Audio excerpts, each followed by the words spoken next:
Bom dia, 8 horas mais 5 minutos, 8h05 da manhã desta segunda-feira, hoje 23 de maio de 2016, para Colégio Teutônia, cursos técnicos noturnos, seu conhecimento fará a diferença.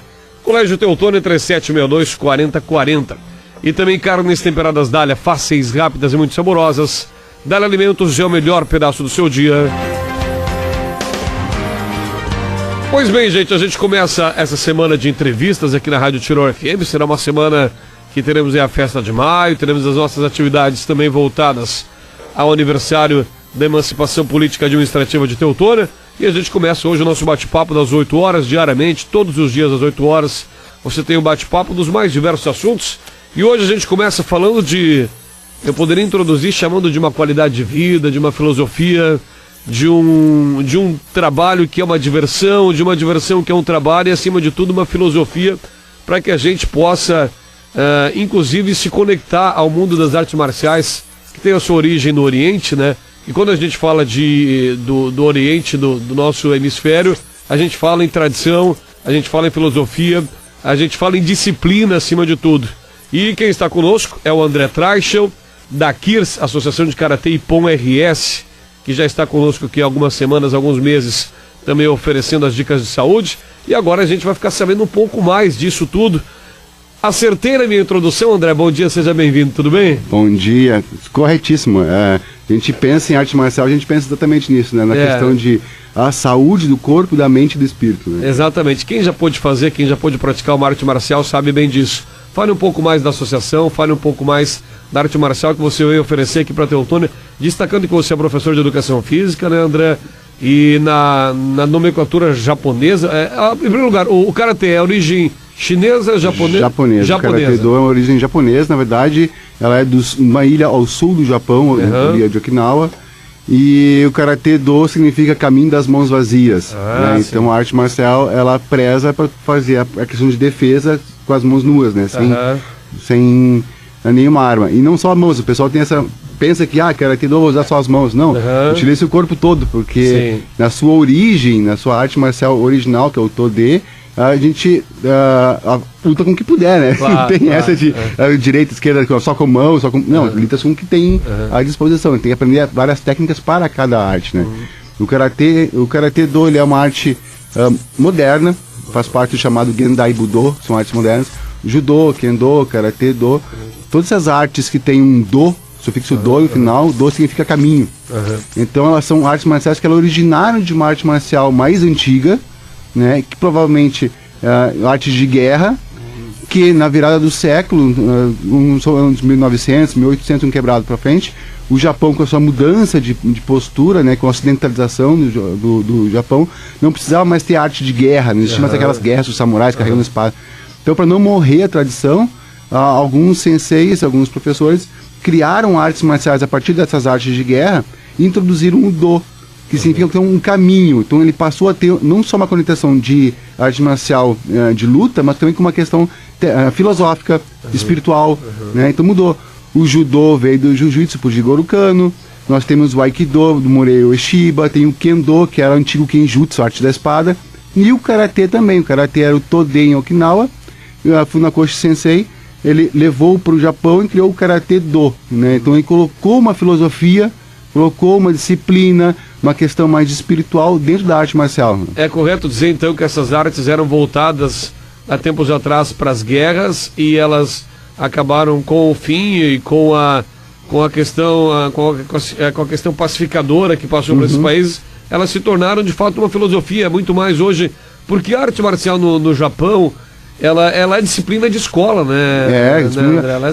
O karatê é como o futebol para nós futebol, aqui. Lá eles treinam artes marciais. Lá é comum a gente ver vídeos no YouTube lá de crianças de 10 anos faixa preta. Sim, porque eles começam com 3, 4 anos. Né? Então, lá é normal para eles isso, das diversas artes marciais, né? Bom, fala um pouco da associação, como vocês estão situados aqui em Teutônia também. Eu sei que na chamada se fala em crianças a partir de 5 anos, né? Isso. Bom, eu sou professor de educação física, né, com pós-graduação em neuroaprendizagem. Então, já fiz o curso de educação física por causa das artes marciais. Eu treino desde os meus 6 anos, né, então já faz lá mais de 30 anos treinando. Fiz o curso por causa disso. E, obviamente, quando a gente tem lá seus 20 e poucos anos, tem que tomar decisões na vida, se vai seguir uma coisa ou outra, né? E como ser atleta no Brasil, principalmente atleta amador, é complicado, né? Acabei seguindo outro caminho profissional e o karatê ficou apenas como um hobby, aos poucos sendo feito. No medida que a minha empresa está indo bem, cresceu, tem uma estrutura própria que ela pode se manter, eu pude voltar a me dedicar àquilo a minha formação acadêmica, aquilo que eu gosto, né? Então nós criamos, né, a associação lá no bairro de Teutônia. E a intenção é exatamente, passar um karatê do tradicional, né? Nossa escola está afiliada a um instituto de karatê tradicional, que é o Instituto Internacional, né? Então ele é um karatê, não é voltado para competição, é um karatê voltado para formação, realmente, na parte de disciplina, na parte de respeito, na parte de espiritual do karatê, sem esquecer a parte física dele, né? Sem esquecer que é uma luta também, ela tem suas técnicas, ela tem a questão da luta, mas é um conjunto. Não pode ser só a luta, também não pode ser só a filosofia, né? Então tem que ser uma coisa juntada. E o karatê tradicional, ele é isso. Então a gente faz valer esse dor que eu comentei no início, a gente faz isso valer nas aulas, né? Quem quiser buscar alguma coisa com relação que hoje se fala também em defesa pessoal, também pode buscar a associação, querendo ou não querendo, embora não é voltar à competição e voltado mais a esses detalhes que você acabou de falar, na questão da disciplina, na questão da filosofia, mas particularmente acredito que toda arte marcial também ela seja, se não voltada, mas ela também tem esse cunho da defesa pessoal que não dá para chamar de importante, mas é sempre bom ter, né? A defesa pessoal, o pessoal pergunta, mas depois, é uma coisa comum, né? Sim. Depois que inventaram a pólvora, acabou isso. Exatamente. E não é, sabe? Porque primeira coisa, no momento que a gente começa a treinar e a gente começa a avançar no treino, a gente aprende a não se meter nas brigas. Exatamente. É a primeira coisa, né? Tu aprende a se controlar, aprende a ponderar, a controlar a situação. Isso é mais importante. A gente tem um termo em japonês que é o zanshin, que é o espírito de alerta. Então, é esse espírito de alerta que a gente desenvolve com o tempo e a gente aprende aquele beco tá escuro demais, aquele pessoal não tá muito legal, vou pro outro lado. Isso é o karatê dentro, atuando. Né? Então eu já começo ali, no momento de quantas pessoas morrem porque elas reagem, por exemplo. Não, a gente tem que manter a calma, tu tem que manter o espírito. A lucidez, né? A lucidez. E isso no momento que a gente pratica a luta, a gente começa a entender, principalmente o karatê é uma luta diferente das outras, no sentido que ela foi desenvolvida para enfrentar vários oponentes ao mesmo tempo. Ela é diferente do jiu-jitsu, que vai pro chão, que enfrenta ela é diferente do kendo, que é um duelo de espada. Não, o karatê ele foi feito contra vários atacantes simultâneos. Então a gente tem que ter esse estado de alerta total, em todas as direções. Então isso faz que na vida real a gente pondere todas as opções que acontecem, e ali já começa a evitar. Claro que no momento que tem um adversário na tua frente e está numa situação, eu participei de um curso uns anos atrás com um sensei japonês e ele diz exatamente isso. Olha, se me apontarem uma arma, eu entrego até as cuecas. E ele era um sensei, graduadíssimo. Eu entrego até as cuecas, eu não vou me arriscar a minha vida por isso, mas tem que me manter a calma para poder entregar as cuecas e não acontecer nada. Claro que se for num momento de distração que ele não puder, aí eu vou saber atuar. Até porque a gente vê o pessoal que sai na pior quando reage a um assalto, justamente porque é o instinto, né, que fala mais alto, parece, né? E ali a gente tenta treinar, a gente doutrinar isso. Mas no momento que for preciso usar, tem que ser rápido, tem que ser preciso e tem que ser muito técnico para fazer isso, né? E aí por isso que o treino de karatê é um treino muito repetitivo, né? E ele vai sempre repetindo aquela maneira que é pra gente automatizar certos movimentos, né? E quando um dia precisar utilizar, a gente utiliza. Mas o karatê não é só para isso. O pessoal pergunta, mas que você usa aqui no dia a dia? Trânsito. Trânsito é por quê? Foi feita uma vez uma pesquisa sobre características de artes marciais, né? Chute mais forte do Muay Thai, chute mais rápido, soco mais rápido do boxe, assim. E no karatê perceberam que é o menor tempo de reação que existe. Entre todos os praticantes de artes marciais, o atleta de nível já mais graduado, ele tem o menor tempo de reação. E isso a gente pegar no trânsito é fundamental.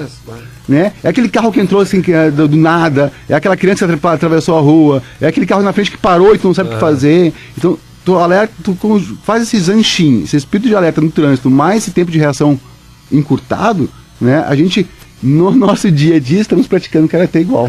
Realmente, bem lembrado. Bom, quem quiser procurar vocês estão no bairro Teutônia, né, André? Na rua Reino do Aschenbroek. Isso. Tem o telefone de contato? Tem alguma... Tu falava já nas crianças em 5 anos. Eu recordo que quando eu fiz minha arte marcial, até isso me falaram, né? E de fato, qualquer exercício que a gente faz, quem tem problema respiratório, como eu tinha asma quando era moleque, até para isso é bacana, né? Porque é uma arte marcial, mas é um exercício. Você, professor de educação física, saberia falar isso melhor do que ninguém. Mas enfim, é tudo isso, né? No caso, um conjunto, né? No caso, principalmente das crianças, a gente tem turma específica para crianças, porque é um karatê um pouco mais lúdico. Sim, né? sim. A intenção com o karatê para criança não é ensinar a arte, eles têm exames, aprendem os fundamentos e tudo mais. Mas como eu sou professor de educação física, né, e eu fiz a minha pós em função disso, né, em neuroaprendizagem, a gente nota que as crianças, tipo assim, e muitos adultos acabam ficando assim, eu só sei fazer as coisas com a direita, só sei fazer as coisas. Onde é que eu estou no espaço? O que é ganhar? Não, e o karatê, como de novo, uma luta contra vários, minha intenção com a turma de criança é o quê? É lateralidade, é psicomotricidade, é melhor a coordenação motora. Né? Eu tenho alunos que começaram comigo que a coordenação motora era muito baixa. Como assim? Vou fazer com um movimento com a direita, em seguida com a esquerda, depois eu repito com a direita de novo, e uma vez em cima, outra embaixo. Né? E é isso que a gente começa a trabalhar. Né? Então a gente trabalha com a criança, o foco primeiro é isso. Primeiro vamos doutrinar o corpo e o espírito. Fazer a criança acalmar, nós temos o momento do mokusô, que é uma parte de meditação no início e no fim da aula. Então fazer aquela criança daquela calma, baixar, para aí se concentrar, manter a atenção, manter o foco. Então a gente trabalha isso. E começa a introduzir as técnicas, para mais tarde o corpo já está preparado, o espírito está preparado, e a mente também, daí a técnica fica fácil. E tem uma idade para voltar a fazer, André? Por exemplo, no meu caso, que já fiz uma arte marcial quando tinha 12 aos 14, mais ou menos, 1 ano e meio que eu fiz. Tem uma idade para voltar? Tem uma idade que é... Para ver que não tem. Tem um karateca brasileiro, que ele ensina karatê no Japão, né? E ele tem um blog dele com os vídeos, então ele conta como é que é um brasileiro ensinando karatê no Japão, né? E ele tem esse último vídeo dele essa semana, exatamente ele mostrando uma aula particular, ele dando aula para um senhor japonês que começou a treinar com 58 anos. Né? Ele já está treinando há 10, é faixa preta segundo dan, esse senhor, né? E começou com 58. Então, claro que... e aí entra aquela questão, eu como professor de educação física, por exemplo, eu sei até onde eu posso ir, eu posso puxar, que tipo de exercício eu fazer para cada um deles, né? Lembrando que a intenção do karatê não é, vou lá, vou ficar sarado. Claro, a gente faz exercício físico, é exigido igual, tu treina teu corpo, né? Mas é um conjunto de fatores, né? Então a idade ela não tem, ela vai depender mais realmente da motivação e da possibilidade de cada um. Sobre a asma, é interessante notar que Funakoshi Sensei, que foi quem fundou o estilo moderno de karatê, ele começou a treinar karatê por causa da asma. Isso em 1850. Por causa da asma ele começou a treinar karatê. Então, muitas pessoas... Meu filho treina comigo, né, faz parte das aulas, e ele também sofre de asma, e cada vez que ele treina, a gente nota a melhora nele. Né? Então, não é essa idade. A associação fica lá na Reinaldo Eschenbrock, né, que é aquela curva, pessoal, o desvio. A curva da várzea. É a curva da várzea, o desvio que o pessoal faz. Né? Nossas aulas são terças e sextas para os adultos, sábado de manhã também. Né? Quartas e quintas são as crianças. Né? Tudo depois das 6h30, né? Como eu disse, eu tenho meu trabalho, né? Então a gente faz isso no pós, né? É um prazer que eu tenho para fazer. Né? E no site akirs.com.br, né? akirs.com.br, tem os horários, tudo certinho, tem a estrutura do nosso. O dojo ele foi construído com uma questão de a gente chegar no dojo e sentir, olha, estou num dojo, né? Num local de... Porque dojo em japonês significa o lugar do caminho. Então ele tem... O próprio local que a gente treina, ele já tem uma conotação espiritual, né? Que é o lugar do caminho, né? Então lá é mais do que um lugar que a gente simplesmente vai lá e faz exercício. A gente tem todo um contexto colocado ali. Legal, André, legal. Bacana demais esse bate-papo. Pra gente começar assim bem a semana, né? Conhecendo um pouco de cultura japonesa. Como a gente dizia durante a entrevista, né? A arte marcial está intrínseca na cultura japonesa como o nosso futebol. Até mais, porque o nosso futebol ainda é meio peladeiro, amador. E lá na questão, nas escolas de qualquer cidade, tá aí dentro de um cronograma, enfim. Obrigado pelas suas informações, obrigado por esse bate-papo. Acho que a gente aprendeu bastante. Quem sabe tu arranjou um futuro aluno aí, tá legal? Estamos sempre abertos, né, para ir lá conhecer, à disposição. Legal, um grande abraço e uma boa semana. Muito obrigado. 8 horas mais 19 minutos. Estamos indo um breve intervalo. Na sequência, mais informações aqui no Primeiro Jornal.